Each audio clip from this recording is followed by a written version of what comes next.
राजस्थान में 10 से 24 मई तक लागू संपूर्ण लॉकडाउन और वीकडे लॉकडाउन की वजह से पाबंदी आज शाम से ही लागू हो जाएगी।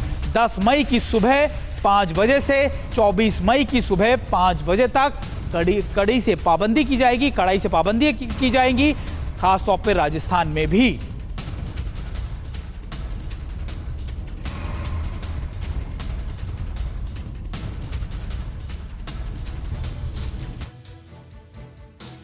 और अब आपको ग्राफिक्स की मदद से हमारे ग्राफिक्स वॉल पर यह समझाने की कोशिश करते हैं कि आखिरकार क्या कुछ कहा गया है या फिर क्या कुछ आंकड़े हैं। अगर आप देखें तारीख के हिसाब से 6 मई, 5 मई, 4 मई हमने आपको दिखाया केस कितने हुए और मौतें कितनी हुई। हालांकि 4 मई को करीबन 16,815 केस थे और 155 लोगों की मौत हुई। 5 मई को यह आंकड़ा 13,846 पर पहुंचा और 212 लोगों की मौत हुई और 6 मई को 17,392 और 161 लोगों की मौत हुई। यानी यह आंकड़ा अगर आप देखें धीरे धीरे किस तरीके से। और अब 2 मई और 3 मई की बात करें तो 2 मई को यह आंकड़ा 17,296 था, 154 लोगों की मौत हुई और 3 मई को भी 16,974 केस थे और 154 लोगों की मौत हुई। अब हम आपको यह बताते हैं कि आखिरकार राजस्थान में गाइडलाइन क्या रखी गई है। ये जरा एक बार फिर अब आपको दिखाते हैं कि ग्राफिक्स की मदद से कि आखिरकार क्या कुछ गाइडलाइन है। सबसे पहले 31 मई तक विवाह समारोह पर नहीं होंगे, पूरी तरीके से रोक लगा दी गई है, लेकिन विवाह घर पर या फिर कोर्ट मैरिज की अनुमति दी गई है। टेंट, हलवाई के सामान की होम डिलीवरी नहीं। इसके अलावा विवाह के लिए एडवांस बुकिंग की राशि लौटानी होगी, यानी जिन बैंक्वेट हॉल में दूसरे लोगों ने जो एडवांस बुकिंग ली है उनको लौटाना होगा। सभी प्रकार के धार्मिक स्थल पूरी तरीके से बंद रहेंगे, मनरेगा के काम नहीं होंगे, मेडिकल सेवाएं छोड़ सभी वाहन बंद।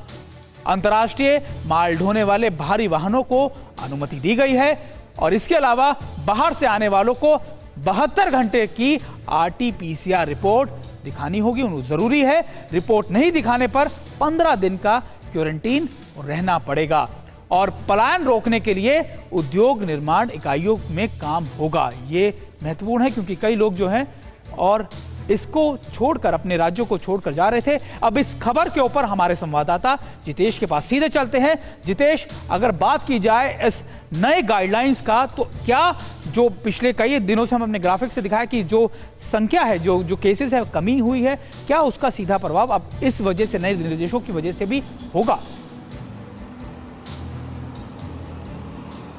जी बिल्कुल सीमित। राजस्थान के अंदर भी जो नई गाइडलाइन जारी की है, पूरी तरह से लॉकडाउन लगा गया है 10 मई से लेकर 24 मई तक। पहले से ही जो रेड अलर्ट पखवाड़ा चल रहा था, यानी पहले से ही एक लॉकडाउन ही कह सकते वो चल रहा था, लेकिन अब इसमें पाबंदियां बढ़ा दी गई है कि सार्वजनिक जो बस हैं वो नहीं चलेगी, आवागमन पूरी तरह से बंद रहेगा। साथ ही मजदूरों को थोड़ी छूट दी गई है और जो विवाह की अनुमति 31 तारीख तक पूरी तरह से बंद है। अगर किसी को विवाह करना है तो उसको एक वेबसाइट दी है, पंजीकरण कराना होगा और घर के अंदर ही या फिर कोर्ट मैरिज कर सकते हैं। 11 जने ही विवाह में सम्मिलित हो सकते हैं। साथ ही आपको बता दूं कि राजस्थान में लगातार कोरोना के आंकड़े बढ़ रहे थे। राजस्थान सरकार ने कल देर रात ही ये फैसला लिया है, मंत्रिमंडल की बैठक में ये फैसला लिया गया है कि राजस्थान में जिस तरह से 7 लाख से ज़्यादा एक्टिव केस हो गए हैं और बात करें अकेले जयपुर के अंदर तो 1000 लोगों की मौत कोरोना से हो गई है। इस तरह से जिस तरह से आंकड़े बढ़ रहे थे तो राजस्थान सरकार ने ये फैसला लिया है संपूर्ण लॉकडाउन का। एक राहत की खबर यह है कि राजस्थान सरकार ने जो लॉकडाउन का फैसला लिया है इसमें फल सब्जी की दुकानें खुली रहेगी। साथ ही शराब की दुकानें भी कुछ समय के लिए खोलने की बात कही गई है, क्योंकि रेवेन्यू भी बहुत बड़ा एक माध्यम होता है, शराब की दुकानों से बड़ा रेवेन्यू प्राप्त होता है, तो सरकार रेवेन्यू को लॉस नहीं चाहती थी, इसलिए लाइवलीहुड सरकार की चलती रहे, इसलिए इन्होंने शराब की दुकानों को भी अनुमति दी है।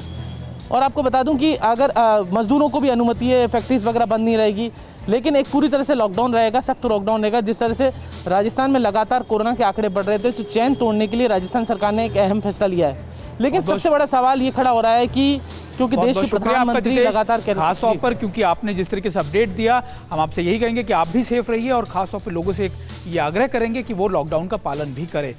अड़ी सोमवार से शुक्रवार शाम 6 बजे सिर्फ TV9 भारतवर्ष पर।